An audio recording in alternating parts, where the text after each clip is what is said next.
Nung unang pagbisita nyo doon, may sinabi sa inyo itong si Maslog na i-reveal yung information sa inyo. Ano yung information na yon? Sinabi nyo rin kanina na hindi nagtugma yung information na ibinigay ni Go Huaping sa inyo. So, balikan natin. Ano ba yung information na sinabi niya sa inyo na nakumbinsi kayo na papasukin siya sa loob ng custodial center? Ano yung information na yon? General.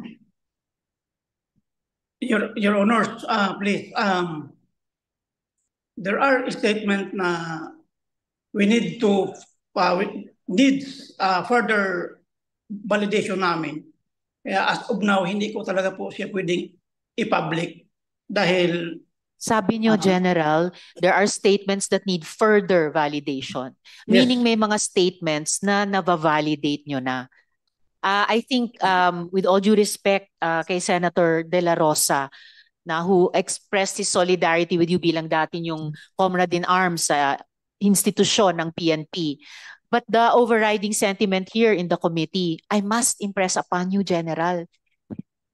I am, with all due respect, compelling you to disclose. Kasi ang mas isasagot nyo sa amin, yung naba-validate nyo na, it's about the raid.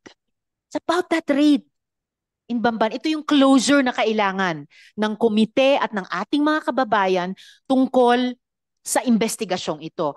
Please don't be the one to stand in the way of that.